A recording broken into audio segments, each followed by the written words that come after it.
सरकारी खात्यांनी नोकर भरती करपा संदर्भात सरकारान प्रधान मुख्य सचिवाच्या मुखेलपणा सकयल 3 वांगड्यांची समिती वेचल्या।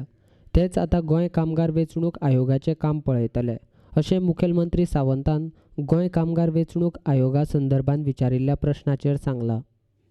ऑलरेडी जाले ताका हेजे अप्रुवल मेळ्ळे ताजे रूल्स अँड रेग्युलेशन जातले। प्रेझेंट स्टाफ सिलेक्शन कमिटीचेर आमी आमचो principal chief secretary Puneet Goyal हो तेजेर ह्या चेअरमॅन आसा। द सेकंड मेंबर इज हवलदार फायनान्स सेक्रेटरी आणि third is meaning registrar of the cooperative society meaning ह्या 3 जणांची ती कमिटी आसा। ताजे रूल्स रेग्युलेशन सगळे फ्रेम जातले आतां रोखडेच आणि बाकीचो विषय जो आहा तो क्लियर आम्ही सांगला की त्यांच्यानी पर्सनल डिपार्टमेंटाचे अप्रुवल घेवपाचे म्हटलेले आसा आणि त्यांच्यानी पर्सनल डिपार्टमेंटाचे अप्रुवल घेतले काय ना त्या सगळ्या जाणांक जे टेक्निकल पोस्ट भरपाक जाय त्या टेक्निकल पोस्ट भरपा खातीर तांकां क्लियरन्स दिले वयतले।